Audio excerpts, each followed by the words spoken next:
today I am joined by Richard Quan, MMA coach and a former MMA practitioner as well. He's made many champions. Richard, thank you very much for coming on the podcast today. Thank you for having me. Yeah, so I wanted to start at the beginning. I know you probably didn't anticipate a long-winded conversation about your career, but I wanted to know where did MMA start for you? Well, it's not new. I mean, I've spoken a lot about this throughout the years, but started martial arts when I was like 9. I moved to Asia, Thailand, Malaysia. Martial arts is kind of a national sport. Muay Thai, fell into that. Really wanted to my main goal was always to compete. And I competed quite a bit in Muay Thai all over Thailand, Malaysia, up to the age of like 18 or 17, 18. So I moved to the US. And obviously got introduced to mixed martial arts through random videos of UFC 1 and magazines and all of the fight sport magazines and all of these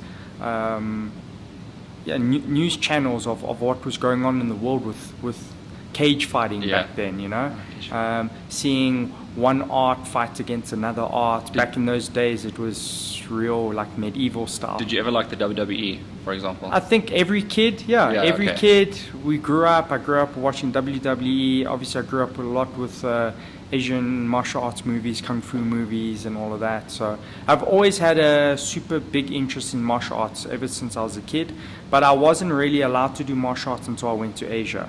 Okay. That was just kind of how my family was. Right, okay. Yeah, so when I got to Asia, I started training Muay Thai. Young teenagers started getting introduced to this magical thing called mixed martial arts. Didn't really understand it, and did a few seminars in Asia on Brazilian Jiu-Jitsu, kind of getting introduced to it. And then when I went to the US, that's kind of where I fell into the whole mixed martial arts thing. Shows like King of the Cage, WEC, these old shows that grew mixed martial arts, especially in California. When I was there, mixed martial arts was illegal. Now it's fully legal for many years, but back in those days it was illegal. So guys would fight out of state, Nevada, all over the US, and specifically we used to fight in Mexico. Okay. So TJ, Tijuana Jaya, just over San Diego's border. Guys used to just hop the border. We used to fight, hop back into San Diego. So same thing, I wanted to be a competitor, but I kind of felt, because I had so many guys around me, they kind of like wanted knowledge, and I just started providing and coaching a little bit, and I kind of just fell into that role. Yeah. But I fell into it and basically started loving it, and haven't really looked back from there. Spent 5-6 years in the US training a whole lot of big names that are huge names now, and had a Muay Thai gym there, and then I came back to South Africa. And when I got here... Why? I mean, why back to South Africa? I mean, isn't the USA still like the hub of mixed martial arts? It is the dream of everyone in terms of mixed martial arts, but when you're a kid and you don't understand visas and paperwork, and that's why I talk a lot about this when the youngsters come to me, especially in Africa, and want to do well in mixed martial arts. It's not just about fighting. There's a whole business and understanding of how to get to the position you need to be to become a name or champion or into a big promotion. And I dealt with that when I was a young kid, not understanding what citizenship is, green card, what visa I need to be on, and unfortunately I didn't do the right thing and the right paperwork, and I wasn't allowed to stay there anymore. Okay. So I had to come back to my home, but actually was never my home because I never lived here really. I left as a young kid, so South Africa to me wasn't my home, it wasn't my country, they weren't my people. I'm kind of like a nomad. I've been all over the world, living, training, all of that, but now I've been back settled for a long time. Built stuff like EFC, created a whole lot of champions, created first-time champions for South Africa overseas, and obviously now this is my home, this is my base. I wouldn't go anywhere, even though I've been offered jobs overseas. I choose to stay in South Africa. Yeah. All right. And apart from the fighting, is there anything else as a kid, or just growing up, that you wanted to be apart from coaching, a fighter? Military and police. Okay, so it's Yeah, kind of so- like all in the same, like Yeah. discipline. Like it's a discipline. Whatever you wanted to get into was going to be Yeah. something disciplined. Anything to help people. That was my big thing. Okay. So I always had a thing to help people, violence. That was my thing. So, as I've got older, obviously I've branched out into all of these aspects, and I do all these aspects in working in all these industries, as well as my current as a coach. Yeah. But as a kid, I've always been involved, wanted to be a policeman or in the military, a soldier, or some type of martial artist. So yeah. So you see like a lot of kids nowadays getting into like gaming and simulating fight sequences instead of like what you do. Yeah. What do you make of like that sort of industry and our health and I everything? think masculinity is now decreasing, and it's looked down on to be a man now. There's a lot of gray areas. I think our generation right now is a very weak generation, and getting weaker as it is. There's ways of using technology, but there is a fundamental concept of why we do traditional stuff and why we have to do certain things. Yeah. And those things can never go away. But the new generation is definitely a weak generation, and it's the following generation is gonna get weaker. And to the essence of being a man, there is no such thing anymore. It's looked down on if you're being masculine or being a man. Now society looks down on you and says masculinity is evil and harmful to humanity, but it's literally the total opposite. Now we're making weak people strong, Yeah. where in You give them too much power. nature that is not right. People say violence doesn't fix anything. It 100% does. That's an interesting concept, actually. Violence. I mean, when you have like kids, for example, like you have kids classes, I saw on your website do you ever have some of the kids like having a conflict between whether they're going to be training one day or whether they're going to be, for example, playing PlayStation or something like that? We have a massive kids program run by my business partner, Chef, and he's in charge of that. And that's definitely the biggest kids program in the whole of Africa. Hectic, We have okay. 70 kids on the mat every day. Wow. From all ages, from 4 all the way to up to 13. And we have problems. We see a kid is the reflection of the parent. Right. So we see They it copy it. all, and we help our generation as much as we can and our kids, but a lot of the time we are trying to educate the parents on how to parent. That's a hectic one. It's very hectic, it's very deep, and we've got to a point where we've had to tell parents, we're not here to discipline your kids. That is your Yeah, job. yeah. We can teach our morals and ethics, how to be a man, how to be a woman, and teach them martial arts and our concept of what virtues are. Being honorable, mastery, courage, all of this type of stuff that we promote in our gym. But at the end of the day, it's educating parents, because like I said, we have a very, very uneducated and weak generation coming up now. Do you have, I'm going to stay on this topic for one more question, parents and kids training from Yes. the same families? So our gym is mainly a family gym, and majority of our community is mom, dad, daughter, son, all train in the gym. Okay, so it's like a Yeah. whole family thing. The whole family. We have family packages, and majority of our community is that. So, we have the kids at the kids class. The next hour, the parents are there. The next hour, the mom's doing a class, daughter, teenagers. So that's kind of how we promote ourselves. That's what we enjoy, because our main thing is actually to build a strong community. Yeah. And what we can control is our community. If that grows to 3,000 people, then that's 3,000 people that we feel we are educating the right way, and they feel that we are helping them in their lives. And I think it's good for people to also interview our community. You'll get a real understanding of the values we teach and why they stay there. I know, like FFM, we used to have a very bad stigma about us because we were so competitive. We were a fight gym, but over the years it's changed a lot, and fighting is now a very, I would say, even a tertiary concept of what we look at. Our primary is to build a great community. All right, so that's changed over time. And I want to talk about your changes over time because you were a fighter at one stage. Yeah. I mean, I'm sure you still train like a fighter. You look like you're in shape. Yeah, but, I train every single day. Fighting is just not my thing.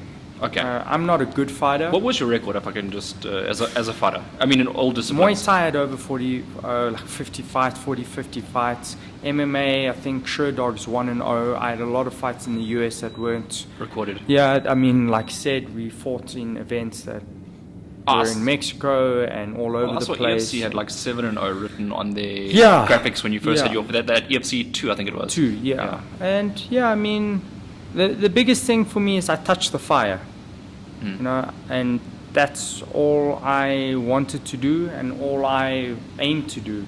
My biggest thing now and back then now is coaching and creating champions. That's why I say it's Coach Quan University, creating champions, proper education. I feel majority of our coaches nowadays, even back in the days, are not coaches. Okay, interesting. Tell me about it. Yeah. So- What do they do that isn't necessarily coaching? Are they like? I think coaches nowadays, 90% are drill sergeants. They drill get you fit. They drill you. They get you Yeah, fit. They yeah. shout at you. A coach is like a professor in the university. He's supposed to pass knowledge to you. He's supposed to improve you. Yeah. And if you just go watch training. What helps a guy just hitting a bag for 45 minutes? He just gets fit. You know what I mean? He doesn't improve his technique. He doesn't. How do you improve technique? Pads to a certain degree. But I mean, if you got the it's wrong technique and you're hitting a bag, you're continuing to put bad habits on the table. So this way, it's education. You're supposed to be educating an individual, educating an athlete. And you can distinctly see the great coaches compared to what I call the drill sergeants. Okay. To be a coach is totally different Like the compared categories. to what a drill sergeant is. A drill sergeant is, they stand there, they shout at you, they tell you to hit harder, run faster, lift more. You know, it blows my mind that we're so ahead in technology, yet people are so gullible Yeah. and so uneducated on who they pick to be around them. You know, and some people, especially in boxing, are in a gym not because of the training, because the coach has connections to promotions. Aye. And I say what I want because I don't care. Yeah. But that is the truth. If you gave them an opportunity to go to another gym and don't have to worry about promotions and connection and being in the good books, guarantee there will be a total mixed match of movement in that industry. And vice versa in mixed martial arts, more in the US. In South Africa, not so much because we don't have as many promotions. There's one It's a bit of a promotion, struggle. and that's kind of it, you know. And monopolize the industry. You do well in there. You try to go overseas. You try to get a good manager and so forth. But in the boxing industry, you see it. I know tons of guys are in a gym. They don't want to be there. They're there because the so-called coach, drill sergeant, is actually a manager and takes his percentage because he's got a good relationship with the promotion. Done. So it's more of a sort of a managerial situation than it is anything Yeah, I else. mean, I see a lot of drill sergeants as managers as well. They're the gatekeepers. Yeah. That's all. So like, it's the same thing when you go, I suppose, with boxing abroad. I mean, if you become a world champion, sort of you start to those USA managers sort of approaching you and saying, "Oh, come here, we can organize you top rank, Eddie Hearn, and those sort of things." 100%. I mean, do you get that, like, when you've trained someone in the UFC, do you get any pressures from those fighters getting offers, come train at my gym? Of course. My mentor is Henry Hoof. He's probably the #1 mixed martial art coach in the world right now. He runs Stanford MMA. He's got, on a mat, 100 athletes all in the UFC, Bellator, and ONE FC. He runs a facility that is only for competitors, Jeez. not open to the public. So, you know, I speak to him a lot about things. He gives me a lot of advice now. When I was with Don, I saw him, we had a good chat. Yeah, I mean, if I need anything, I speak to him. But you see that. You see big gyms will have groups within the gym. You know, in mixed martial Yeah. arts, you have the Brazilians, you have the Russians. They create their own groups. You have the Americans. So it's not actually one gym. It's one. segment. It's a facility Yeah. that has multiple training groups within the facility, and then you have managers that either own that facility that manage everyone, or the management kind of policy is open and everyone has different types of managers. And in our industry, just like in boxing industry, just like I'm sure in any sporting industry, you have management companies that you know are the guys, Okay, so you have to go to them. and then the upcoming guys. Okay. So it's kind of like a gamble. But if you know you're with this guy, you know you're going to make it. You know you have power in the promotions. Yeah. Just like boxing, you can say what you want to say on Twitter. You can say what you want to say to the promotion because you know this guy will fix that relationship and he'll negotiate the best purses for you. And not only that, he'll give you the easiest fights that you want. So do you think that it's wise for, like, let's just say one of your guys to find a manager that, let's put in the UFC, for example, that is close with a matchmaker in the Of UFC course. and be like, okay, no matter what I do in that same situation, I'll get a fight. If you're smart, you know which management companies are in the good books with the UFC, and you join that management company, you'll get treated well, you'll get easy matchups to a certain degree, you'll get a better pay. Do you want that for your fighter, though? Who wouldn't want that? No, I mean the easy matchups and the... Who wouldn't want that? This sport is not about fighting hard fights and getting paid. This sport is about having the biggest paycheck with the easiest fight. But do you get that argument of money over legacy? Legacy can only start when? You have to become a champion, don't you? Yeah. But to build yourself as a champion, you can't get 3 or 4 fights and then become a champion. You understand? Like this guy, what's his name? The guy at the moment, he's a really good fighter. They keep talking about him and Usman fighting one day. Chimaev, or Yeah. but he's still very young in his mixed martial arts career.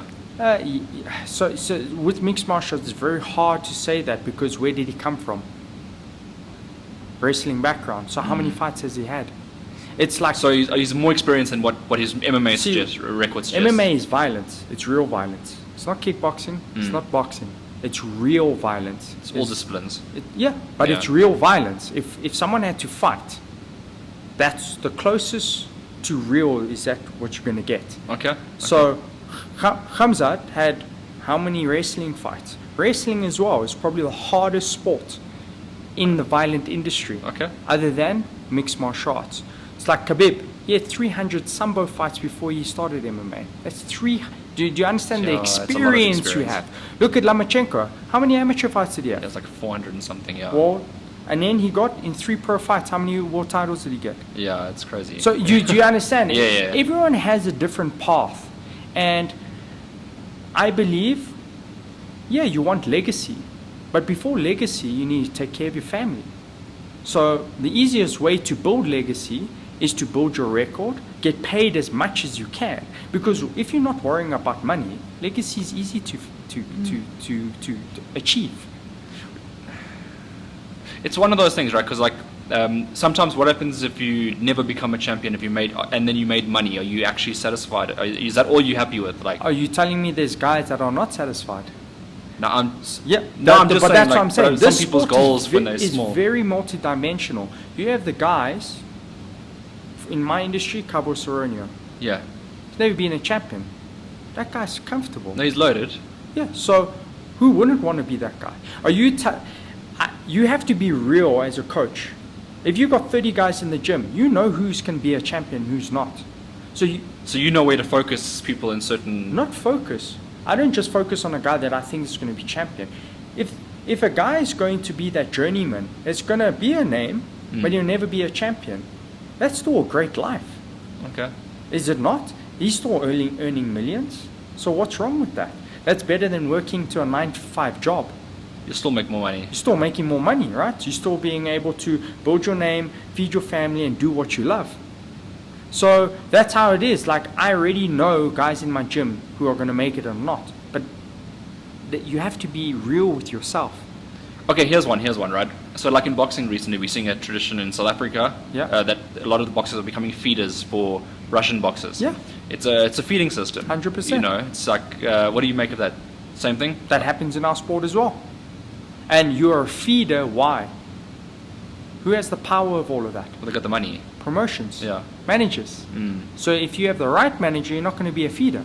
Right. Correct? But then how do you, let's just say, in their position, like you're at a gym that's a small gym. You know, boxing, there's a lot of small gyms.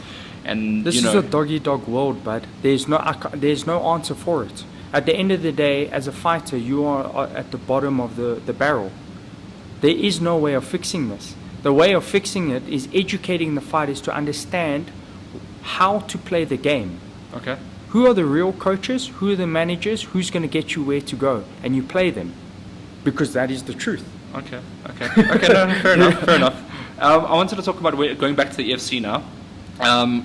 Back then, I mean, your team was on the world scale, sort of a small fry, but now you guys are growing and expanding worldwide. But you are the biggest in South Africa. Yeah.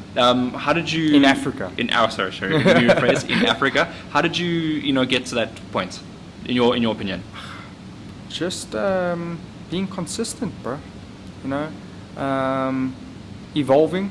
I think a lot of people don't understand what evolving means, and educating yourself consistently.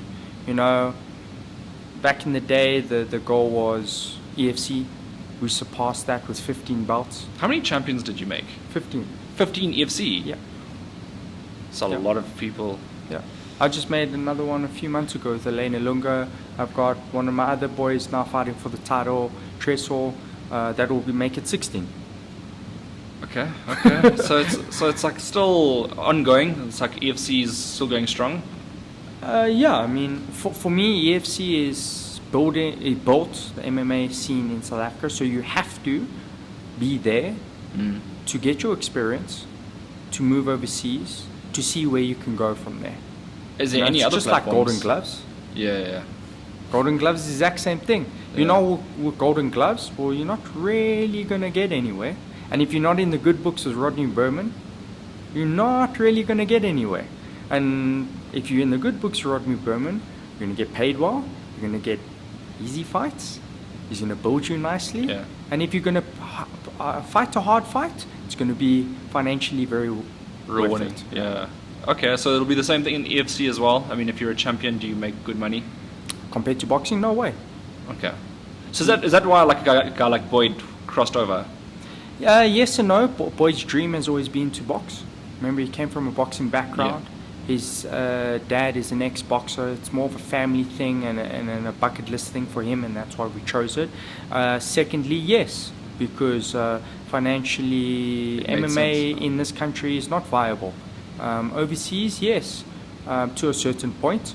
But that it is what it is. Can't cry over that.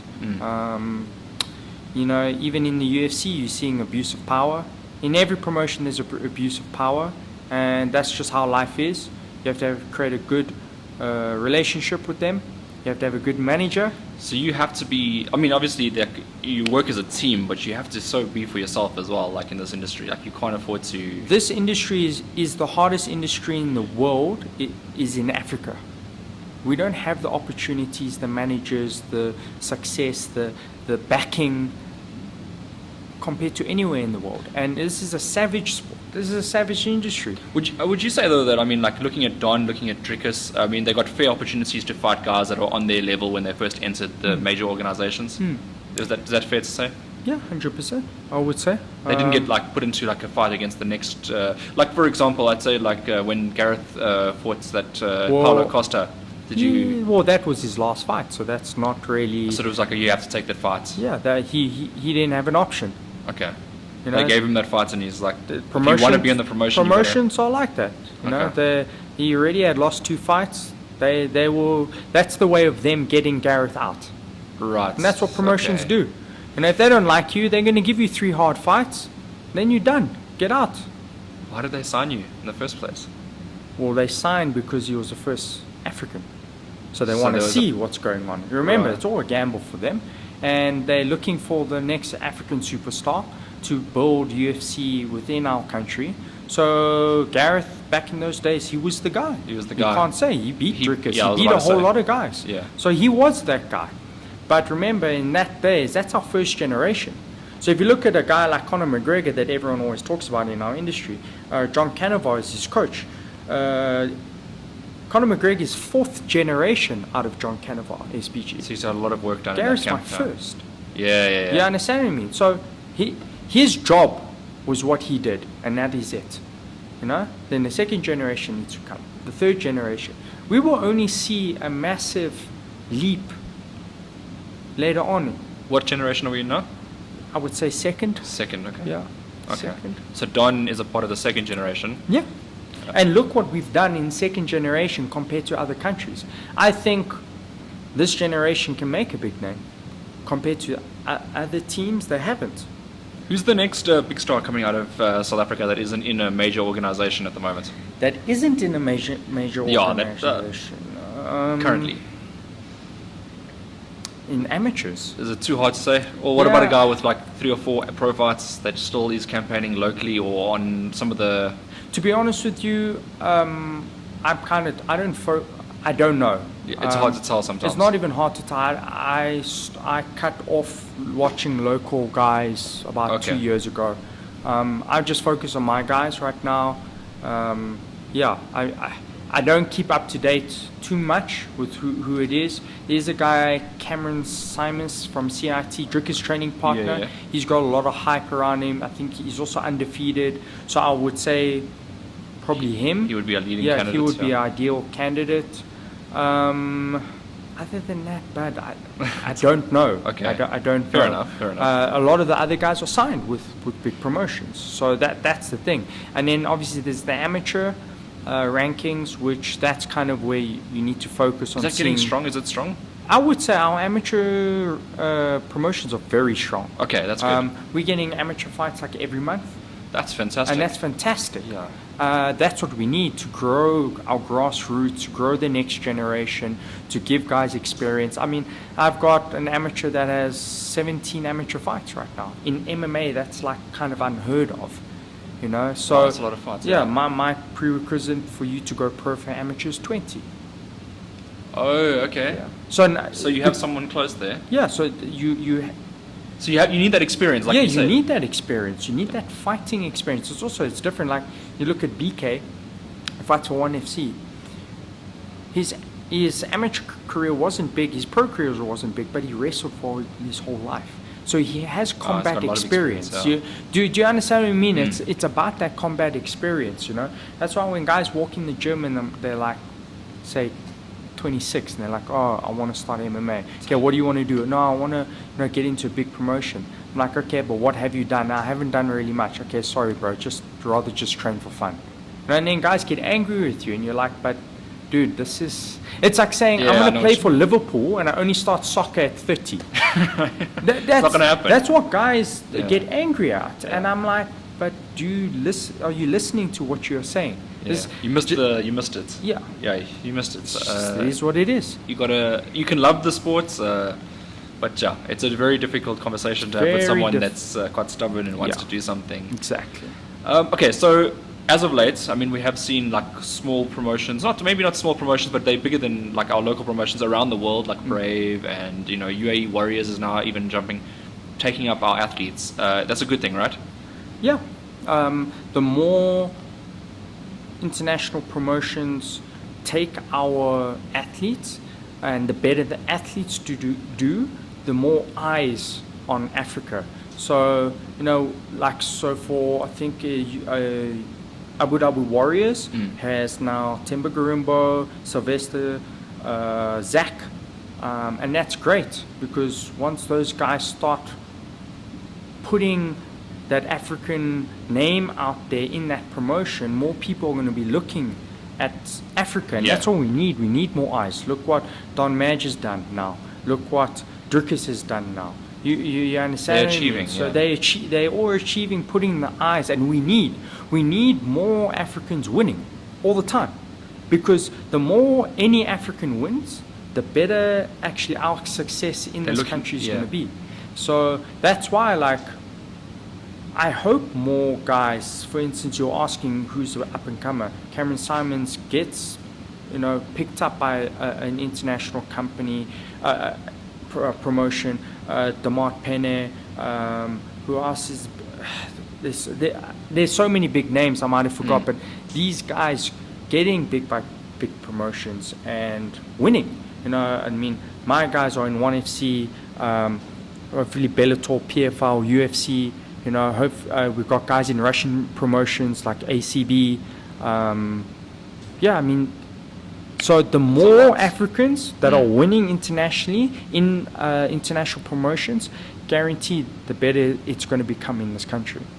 Okay, so Don was in the UFC, now left for PFL, so he's on a whole new career trajectory for him. But he's got something exciting waiting for him next year. Yes. Which is could you just explain that tournament that's going to take so place? So PFL does tournaments, and they do the $1 million tournament. Okay. So he fought to get into the tournament. He's in the tournament. So now he gets scheduled in the beginning of the year, so you know when you're going to fight. And you know who you're going to fight? Not yet. That will be drawn. Okay. But you know the dates that you're going to be fight. Okay. And it's 3 fights to the finals, and the finals, $1 million. When you look at the other people that are in this competition, all 7 other athletes, because it'll be yes. Yeah. Is there anyone there that stands out for you as this is going to be the hardest fight? 100%. I mean, remember, this promotion is massive. Remember, we look at UFC because UFC is prestigious on media, on social media, but it doesn't mean it's always the best. But do you foresee it like, you know, being at PFL for a long period of time? Yes, 100%. I mean, the guys that are in PFL are also machines, and in Don's division, there's 1 or 2 guys who after he fought, we're already looking at. Okay. You know, who will get matched up. If he fights this guy, if he gets drawn with this guy, what should we do? You know, we kind of already got an understanding, and obviously, you know, he's on a little bit of break now, and when that happens, then we'll start looking properly at the opponents. But we already kind of know who the 7 guys are. So. Is this something exciting? Because obviously, I mean, he was in the UFC and you were taking him to the UFC, but it's sort of a whole new chapter. Are you excited to learn about a new promotion as well? 100%. It's not even about a new promotion. It's just about experience everywhere. For me, now I've cornered in every big promotion in the world, and to understand how each promotion operates, and to understand also how an athlete needs to pick the right promotion for them. That's vitally important. So I'm super excited that now Don has kind of found a promotion that connects well with him, and to basically see his progress on everything. Yeah. Okay, so he's happy. That's the most important He's thing, right? super happy. I mean, who wouldn't be happy when you're active? Who wouldn't be happy if you're getting treated right? You know, if you're in a promotion that is doing the opposite, no one's happy. All right. I want to switch over to BK. Yeah. Because he's on the verge of potentially fighting for a belt. So He should be fighting for the belt. He beat number 3, knocked him out. that was a huge result. Massive result. It's the same thing. Promotion politics, Corona. We're just waiting, and we're waiting, and we're waiting. And unfortunately, 1FC does have a history of this, where they let fighters wait. You know, but he's definitely up now for the title. So he's just staying ready down in Cape Town with Don, and when that call comes through, he goes. Does Don and BK both train full time out of Cape Town? Yeah. So Don's got a gym with Matt called MadFit. Yeah. And Matt runs a massive boxing gym out there with a whole lot of athletes there. Don does the mixed martial art. Brendan's the black belt out there, and they've obviously taken a system from myself, gone down there, created the system. We've got BK, we've got Cam down there, some of the old boys are down there. So the system is correct down there, and they've sorted out how they need to be done. I fly back and forth, I talk to them, and yeah. So it's easy to coach like that, or does it come with its difficulties? It's obviously not easy because I'm obsessive. Okay. But it is what it is, and this is the new era of how we do things. New technology helps as well, and also I'm not dealing with kids. These guys have been with me for a long time, through good times and bad times. I don't even have to speak, and they already know what I want. And that's the thing with a relationship with a coach, a real coach. With Don, I can say one word and he'll know exactly. I don't have to finish my sentence. He already knows what's going on. It's just because we have that bond. It's the same thing with BK. It's the same thing with a lot of my guys. Boyd's the same thing. You saw it in boxing as well. You were in his corner as well a couple of times at boxing as well, so you'd understand what He your hasn't lost instructions. since when he was with me. He never lost. Drill sergeant and coach is two different things. Okay. I hear you on that. Who's the coach you look up to the most, though? I look up to a lot of people. It's not necessarily one person. I'm obsessed with martial arts. I love martial arts. My love will never disperse. I see a lot of drill sergeants and coaches that do it for the money, and I can see they're burnt out. They don't actually love the sport, especially in mixed martial arts, because there's so many disciplines and so many different coaches. Yeah. A wrestling coach, his love is wrestling, not MMA, but he has to teach MMA guys. Right. Vice versa, like that. So But do these drill sergeants, do they get on your nerves? Just a lot, yeah. Okay. Because I feel that drill sergeants destroy athletes' careers. So, I don't talk a lot. I keep to myself, especially nowadays. I keep to myself because it doesn't matter what I say. Communities are always trying to burn what I say, even though what I've done is more than anyone in this country and in other countries. But I just like to keep to myself right now. But yeah, it really irritates me because they rob the fighters of their careers, financially as well. So it does get on my nerves. Have you had recent incomings to your gym that you've had to reshape? I mean, they've come in maybe with some experience from other gyms and that you don't like and you have to change a lot of things? That's kind of what we do. That's part of the sport, It's hard to train a guy that comes from another gym and that is successful and has a skill set but has some holes, and trying to teach an old dog new tricks, it's difficult, but that's what a coach's job is. That's what he's our employed job you is. to do that. Yeah. How do you coach? How do you learn? If I could get all the coaches in one room and ask them that, I guarantee you 98% of them could not answer that question. What qualifies you to become a coach in MMA? Is it like boxing where you just pay a sanctioning fee and you can just become a coach, or do you have to go welcome through to a the test? new world, bud. All you need to do is pay money, get a little paper with your name on it, and now you're a coach. You're a coach. There's no Don't worry actual about official- experience. Don't worry. Here we got an MMA black belt, but the guy knows nothing about MMA. You got guys that are doing courses on mixed martial arts, and I'm sitting here. I've done more than any of these guys, and I'm like, what? What is that? A course. A course. What qualifies you to be, I don't know, an orange belt in mixed martial arts? I'm like, results speak louder than anything. Yeah. What are your results? Results of your students, results of your school. Do you have a school of 500 students? No, you have a school of 10. Then you're a shit coach. Do you have champions? How many champions have you created? Yeah. It's real questions. It's that you real have to questions, ask, These champions, have they created their own gyms? Are they creating their own worlds? Are they passing the knowledge down? It's a piece of paper. What does a piece of paper do? In any industry, you can become a paramedic, get your paper, but everyone knows in that industry, you need to be on the road and dealing with cases to get the respect and the knowledge of what to do. It's the work you put in. It's the work you put in, the results. Everything is results. So yeah, I mean, I'm sure in boxing it's the same thing. You pay a fee, you get your piece of paper, and now you're a coach. You're a coach. Yeah. So I think every industry is like that. So if we didn't have, if it wasn't that way, I can foresee there only being about 2 or 3 coaches in the country, though.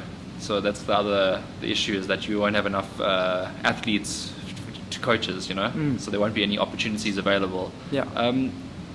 Is there anyone that you could give credit for? I know that obviously you do mention the different categories, but I mean, are there other guys out there that you can see are doing a good job and, in South Africa? Yeah, in South Africa. Yeah, I mean, there is good coaches. Like, I'm not a doom and gloom guy and picking on all the industries and stuff, but look at the results. Who's getting the results? those guys have to be doing something right, correct? Yeah. You know, and Especially if they're competing internationally as well. 100%. Like, because if you're an SA, you know, you still got to get to that next level, right? And also just look at this. Like, if you have a team of 20 and one guy's only doing well, are you a good coach? I see where you're coming from there. You understand? Yeah. So another example. So what's a good John Canavar, Yeah. coach of Conor McGregor. Conor McGregor. He had like 20 plus people in the UFC, right? Where all there? So Conor's the one. So is that individual a good coach? Or is there one exception to the I don't know. rules? Yeah. So my thing is, if you're a good coach, you have great athletes. Look at Khabib's dad. So he produces a lot of good fighters. Well, every guy that he's trained is a big name. You don't want to get in a fight with them. But that's my thing. They're super so difficult. he took 20 athletes. Yeah. There was a picture the other day on social media about it. And you were like, you probably could And go like, every face you saw there was like, I know him, I know him, I know him, I know him. You knew every single guy. And all of those guys are in the top 5 promotions and in the top 5 of those promotions. For me, that is a great coach. Because it's not a one-knock yeah. wonder. You know, you get these freaks It's like out there. Lomachenko's dad as well. Same thing. I mean, he's also Alexander Usyk, the entire Ukrainian amateur team at the time. Yeah. You know? You get these freak athletes that come in, hit a guy that got knockout power. Then all of a sudden they go to a coach or drill sergeant and that guy latches on, and that's the only guy he's ever produced. But he's never produced. And also, have you produced a guy? This is my big one. Aye. From amateur to a champion. So you got to start from the beginning to the end, or not necessarily the end, but the beginning you make him a That's champion. my thing, is that will show the ultimate success. You don't inherit someone of with a 20 coach. fights. Yeah. 100%. I'm inheriting Usman. Does that make me a good coach? And then he goes and wins a fight, and now you're saying, And now I I'm- produced a middleweight champion, right? Something like that. I'm just assuming. 100%. Yeah. So that upsets you when you see that. No, that is life. That doesn't upset me. I'm just saying people need to look at things like this. When you're comparing who the greats are. Yeah, that's Right. all. Have you guys taken nobody through amateur career into pro and made a name? That's it. A guy that can do that multiple times, that is a great coach. Yeah. So who are the athletes that are with you from literally fight 0 until they've had like maybe 15 plus fights now? A lot of guys were. Don was like, No, Don came to after me a couple of fights, right? Don came to me when he lost to Leon Maynard, and basically his coach and team threw him aside, and he came to me, and Dumont was one? I told him, I'll get you your UFC belt and I'll get you into the UFC, and we succeeded, you know. Yeah. Dumont came to me, also very young.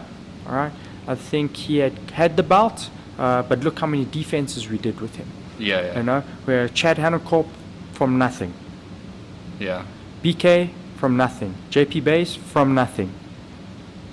Gee, there's a lot of guys. There's a lot of guys. I can keep going. Gareth was basically from nothing. Chef from nothing. Boyd Allen from nothing. There's another guy that became Darren Daniels also. All these big names. So literally nearly all my guys were from amateur careers. Yeah. And they were with you as amateurs? Brand new in like their first or second fight as a pro. Okay. They weren't big names. Yeah. They were big names when I got them. Iga Cabeza was another one. That's what I was thinking of now. Smarty, yeah. Yeah, there's so many. And Karimbo? Temba was with us Yeah. as well, of course. And Yeah. look what he's doing now. He's doing great. Yeah. He's doing absolutely amazing.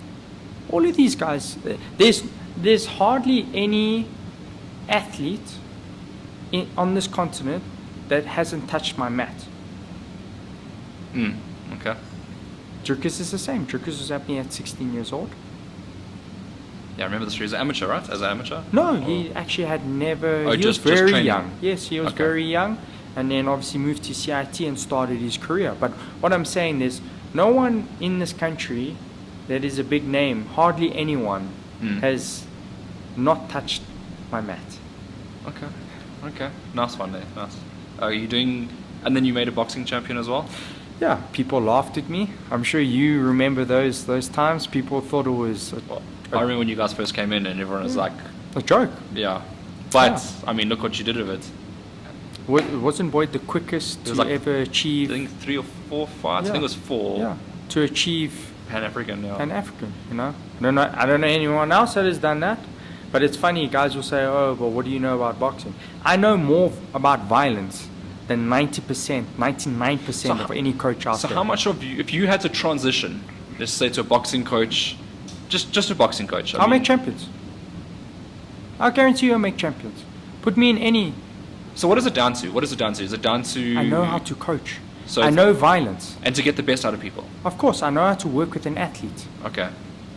I study violence every day. I don't study boxing or wrestling or jiu-jitsu.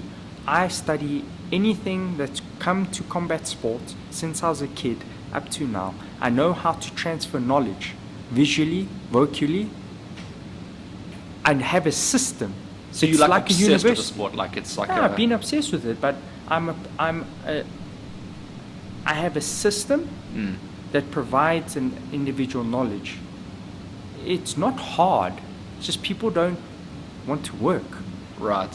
And drill sergeants, coaches, they don't actually have the knowledge. They pretend to have the knowledge. Holding pads, telling people to hit the bag. They don't put in the work. They haven't put in the work. They don't. If you ask them, how do I get out of this? How do I do this? What is this situation? Guarantee you 60% of those questions they wouldn't be able to answer. But how many people get put in those situations? Go to a fight. You've been to lots of fights. Get up. Hold the guy down. Punch him. Jab him. What commands are those? What does that even My process? favorite one is when people shout out combinations that make no sense at all. Like it doesn't apply to this, doesn't apply to what you're seeing. It's just like 1-2 left hook. I mean, what? It's not, if it's not on, it's not on. Like how can you just throw that combination? That's my point. Is that Yeah. that's where people should be looking at a corner and being like, Start questioning certain things. what are those people actually there for? Had to get me What are fit. they doing? Because they're taking a percentage of the individual's Yeah. purse. So shouldn't they be working But for as an that? athlete, you employ those people, like on a percentage basis. 100% employment is a word that you could use. So as an athlete, I mean, you get to choose where you want to be. So if I really enjoy coming to you, I'm going to stay with you probably for the rest of my career as an athlete, as a loyalty thing as well. But it's my decision ultimately where I want to go. Yeah. You know, so that's like what I mean.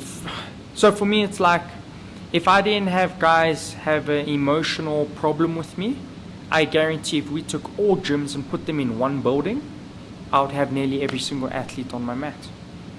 Guaranteed. Have you had to turn away people? Yeah, now I definitely do because the athlete doesn't fit my values. Right. As a coach, I've also made a lot of mistakes in terms of learning a process of how to teach what the right thing is, what the wrong thing is. So yes, I mean, I'm a mature coach now, but back in those days, I was also learning what the right and wrong things are. And a lot of athletes, I think, held me responsible for bad decisions, even though they had also made a lot of bad decisions. But it's easier to blame the coach. So I've learned a lot. And the thing is, I'll learn from my mistakes. That's what a lot of people, and I would also admit it. Yeah. You know, there's nothing wrong with that. But where I am now, if you don't fit what I want and a certain individual, I don't want to work with you. So you think that at the end of the do you think you're going to retire? Or you think you're going to be an old man, you know, grey hair and still coaching? Yeah, I love the sport. There's no ways you see yourself ever getting out. Yeah, I love the sport. You know, obviously there's been some hard times where people have emotionally abused me and I kind of lost the love for the sport, but that's more politics and bullshit, you know. But I love martial arts. I truly love it. I feel that I could make a champion in every aspect of wrestling, Brazilian Jiu-Jitsu, boxing, mixed martial arts, whatever it is. I believe I can do that. So I'll coach to the day I die because I believe that's what I am. And I'm happy for it. So just as I've got older, I know who I want to work with and who I don't want to work with. Yeah. Yeah. You have enough experience now. Most gyms are factories. Okay. That's what they are. I love that. It's like how many quotes you can give me for this interview. Yeah. Most gyms are They're factories. just sweatshops. Yeah. In, out. Come in. Oh, it's a wrestling session. There's 10 minutes of trying to transfer knowledge, and then you just fight to the death. And then it's the same with the Brazilian Jiu-Jitsu, then the boxing, then the sparring, and then it's not actual, it's a factory. But I mean, when you're coaching, when you're walking around, it's almost like, when I've seen people on the mat, and I've been there for one of your sessions, it's like you look at and you're correcting people as you're going along, 100%. My classes... Because you actually know what you're doing. Yeah, my classes are organized a month, 2-3 months in advance. We are staying on a topic, on a system. We are learning about certain things. I'm consistently correcting guys. You don't come into a session of mine and always expect to be tired. Okay. Because I'm not a fitness coach. I'm here to correct mistakes and give you skills. Because skills, like Don always says, skills pays bills. Yeah. That's Wins the ultimate. fights, yeah. Skills wins fights. Yes. Is being fit and strong an alternative to it? 100%. But at the end of the day, rather rely on your skills, because your fitness and strength, as you get older, disappears. So what are you going to rely on then? Right. Then you must obviously come into arguments, maybe not into arguments, but you must think about strength and conditioning trainers that are done externally. You must 100%. look at it and be like... I used to be obsessed with strength conditioning, and I've done tons of courses. I was one of the first CrossFit gyms in Africa back in the days, and I was on that path big time. And I really then kind of understood that there's no secret to it. It's XYZ. Skills pays bills. Skills pays bills, yeah. If you need to do strength conditioning, I can help you with it, or give you to a strength conditioning coach. The problem is, literally every strength conditioning coach I've had a problem with, because they think conditioning and strength wins fights. And they think their session is more important and they know more, but they've never stepped in the ring. And even if they have, they've got this whole persona that throwing a medicine ball and doing an air dyne exercise is the most important session of the day. And I've literally had fighters not able to do their job, which is mixed martial arts or boxing or wrestling, couldn't do their training because the conditioning coach had burnt them out or done something stupid, and they can't now do their actual job. Their actual job is not a CrossFit athlete. So then, is it not within the qualification then as a strength and conditioning coach to make sure that you are fully recovered by the time you reach your MMA session or Brazilian Jiu-Jitsu session? So do you need a piece of paper to tell you that? I'm just saying. We go back to your argument. How do you become a boxing coach? Sign a piece of paper. How do you become a conditioning coach? You study, don't you? Study? Do you study? Yeah, you study. Get a degree. So as a paramedic, when you come out I know what you're going to say. So, time doing the actual sports and experiencing, watching people's bodies develop.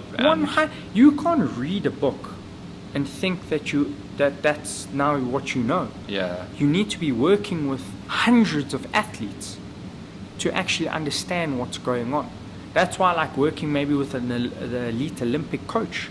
I think those guys understand because they're working with hundreds of elite athletes. Oh, yeah. A coach here is working with 10, 20 elite athletes, and also that guy might be a freak.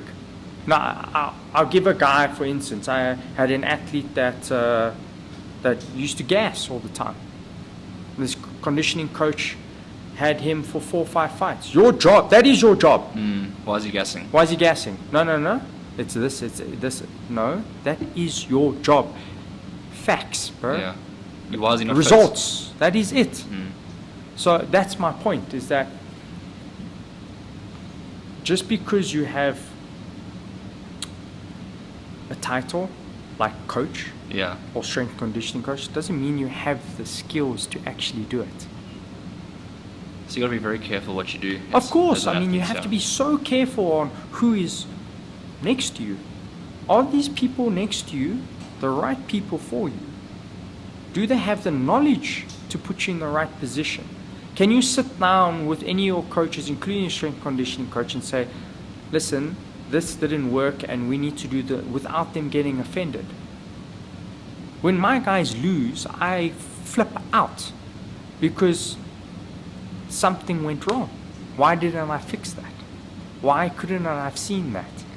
But majority of coaches... But sometimes you're not there to see what's actually going on. But no, most coaches, they're just there, collect their paycheck, bro. Yeah. 10%, Oh, 20%, walk out. They're not even with... I know, I've seen it in the boxing world. Guys have lost. The coach goes in, picks his bag up. And goes for a party. Goes for parties. Athletes are sitting in the back there like... Crying and... Yeah. Do they care? That shows you something. And I wish people could see these things, but it gets so tricky because sometimes you don't have a choice. Yeah, I was about to say, sometimes you just don't have a choice. You don't have a choice. You dealt your situation. Yeah, that's why you see guys training in multiple facilities. They might be officially training at that gym, but they're not actually doing all their training there. They're doing it at other places.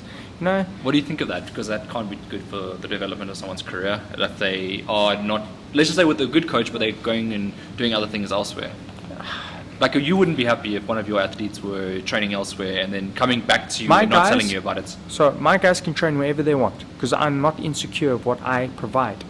And I know what I provide. So if they want to go train anywhere, they're more than welcome. They've known that for years now. They can go do what they want. But do you not see that it could be a problem with picking up bad habits? Or So they will quickly understand what I provide. Right. And they will quickly stop that. So sometimes it's a needed process as well.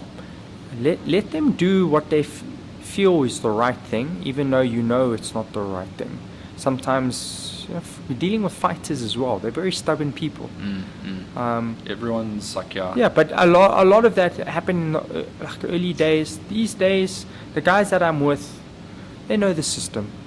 They know what I provide. They know what I can't provide. We will outsource that. You know, and there's a balance. It's a great balance. You know, I'm not an egotistical individual. If I don't know something, believe me, I will study my ass off and go and speak to the experts in that industry to gain them as much knowledge as I can to then provide it to that individual. All right. And I can guarantee you, for boxing, most coaches don't even know what hydration is or cutting weight. Guys are eating gummy bears and ice cream and flipping running 50 Ks to cut weight. Are you dumb? Do you know there's new technology, something called also like education, science, how the body works? Oh, old school, don't worry. Run 20 Ks with a sweatsuit on, you'll be fine. It's like, oh God, guys. You can't deal. I can't deal with it because it's for me it's like wrong. We're not ever going to condition our guys to fight internationally at that rate. It's like medieval days. Hydration. Do you know what hydration is? Yeah, man. Drink water. Drink water. You know, like eat some pasta. You know, drink a Energade or rehydrate sachets. You fine. How much weight did you cut? No, like 8 kilos. What? Yeah, most guys don't even, and some guys are getting proper strength conditioning coaches that understand hydration and weight cutting processes, and you can see their performance are a little bit better. Go down to some of the gyms. You know what I'm talking about? Okay. Don't even know. Eat a hamburger. They don't even. The coach doesn't even know what is right and what is wrong, and it takes you 5 hours on the internet reading to at least have an idea. So don't be lazy. Just do something. It's 5 hours of your life compared to your whole career, right? Exactly. It's like you living. Yeah. Anyway. You know what I mean? In the age of free information, you can contact people and speak to a guy in the US, Australia, England. You don't have to get on a plane like the old days and travel to that gym and figure out what is going on, because that's what I did. Now I literally can make an appointment and talk to one of the best rehydration coaches in New Zealand tomorrow. That's awesome that you can do that. But I mean, like, it's on a different mindset, right? So you have to have that mindset. It's a different mindset, and that's why I say, coach, drill sergeant. Love it, love it, love it. Okay, right. Last question. What's your goals for the next year? Personally, I have a lot of goals that don't involve my sport. But obviously next year is a big year in terms of my athletes. We've got Chad, who's got a really good record and in a position in Brave and might be in a bigger position to do big things. We've got, Magic Man, Don Madge, $1 million Sure. tournaments. It's a lot of money you have to think about, yeah. We've got BK, 1FC world champion. Yeah. We've got Boyd Allen that might be in a very, very good place. Well, he says he crosses between both sports, which Yeah, is but very we're in cool. talks, hopefully, for a big thing to happen. Okay.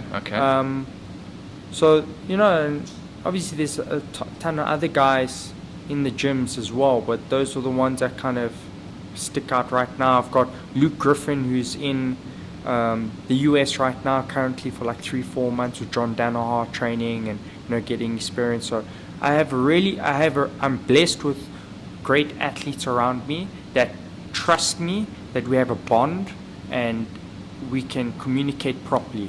So next year, all of them have big things coming up, and hopefully they all succeed in them. Do you take any breaks before the end of the year? What's a break? You don't want to take a break? What's you a don't break? go on holiday? No. I can go on holiday, but I'll always be... You can't relax. So you're on holiday, you check your phone all the time, you're making sure... Well, for me, my life is this. My life is education in terms of why I'm obsessed with learning stuff. So look in my bag right now, I have 3-4 books on different topics. So am I going away with my wife? 100%. But every day I'll be learning something. Next year, I already booked on like 13 courses. So tell me something, if you go on like, I'm just giving an example, like a holiday to Thailand, would you go to like one of the gyms there and go 100%. check it out? So that's a definite. Yeah, but I've already done all of that. But okay, where's the place Yeah. that you haven't been that you'd like to check out? Dagestan. Alright. Yeah. It seems to be like in the last 5 years, like the place everyone wants to see what's going on, right? Am I correct in that? It's become social Because media famous. Because it could be, right? Yeah, but before that it was. I mean, in the wrestling world, You would have known Dagestan about has it. been, Okay. we've known about it for years. Don has trained with a lot of those guys because they all go to Thailand. But I think the only place right now, I feel like I'm at a point where I can coach anyone in the world, and that's not being egotistical. I really believe that.